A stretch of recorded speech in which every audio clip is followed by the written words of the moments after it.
Ladies and gentlemen, welcome to the Pop Art Hunter channel, and today we're going to be taking a look at some pieces in my collection. Which pieces, you might ask? Well, Fugglers, none other than those. So you might have seen them up on the wall for all the videos that I've ever done, probably, and they're just kind of there. They're kind of a background noise for me at this point. I don't even look at them that much because they're out of my eye line, but I thought individuals who have seen them in the background may want to know a little bit more about them or see the collection that I have. We're not going to take them individually and look at them and talk about names, places, and those types of things, because I don't really know much about them except that I love them, and also a little bit about the Fuggler company in general. So let's go ahead and get started. So yeah, I'm not going to take too big of a look at these individually, but just I would scroll through some of the Fugglers that I have. These obviously have those, teeth that are very prominent and sort of popularize the brand. I think that's what the original artist says. She found some dentures on online, like an Etsy or something like that, or a bag of dentures on like an auction site, and that sort of started that whole thing. And just the different ways they have the teeth. I like these furry ones. I think those are kind of fun. But just the different ways they display the teeth, having some missing or some not, I think is unique. And then, even like the buck teeth for the rabbit, that's kind of a signature rabbit thing. This one is a little different, not in the same sort of style. They had a little straight jacket to this guy. So he's interesting. I think this teddy bear is one of my favorite ones. I think it's a pretty popular one in general, along with this blue fox guy here. He seems very mischievous. I think it's the eyes.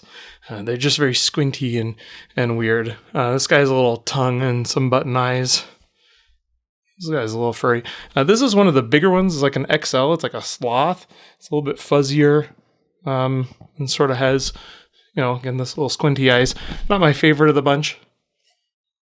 So there's this little green, like little alien demon kind of guy. I like those, the eyes. The eyes are just, the teeth are one thing, because anybody could look at some dentures and be like, well, that would be creepy on a teddy bear. But actually making the eyes, like coming up with the way to sew that so the eyes stay in there is just a little slit, is just pretty funny. And then we got this guy that I've seen, they've had some like little mystery pack keychain size things. I remember seeing this guy in there somewhere. So we've got 1, 2, 3, 4, 5, 6, 7, 8, 9, 10, 11, 12, 13, 14, 15, 16 Fugglers here. So that is my Fugglers collection, and there you have it. What a weird, creepy concept. I mean, these things are just hilarious, and I think that they're funny. Funny, ugly monsters, so they're funny and ugly. I mean, so it's right within the name, but I mean, they're just hilarious, and I think that they're unique, and I think 10 years from now, 50 years from now, 100 years from now, somebody's going to open up a box and say, what in the actual, what is this thing? Why does this exist? Are these real teeth?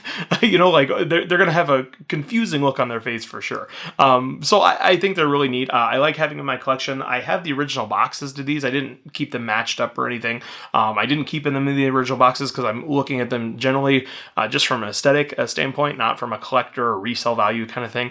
I usually don't like to unbox things and all those types of stuff, but as I've been getting more into the art and the animation stuff, I mean, those things are not mint and sealed. And so I've sort of gotten away from that a little bit, where I feel okay and comfortable with unboxing things a little bit more. And again, these are not high ticket items that I'm going to be getting thousands and thousands of dollars for, probably, or maybe I could have if I would have just left them in the boxes. Who knows? I don't know.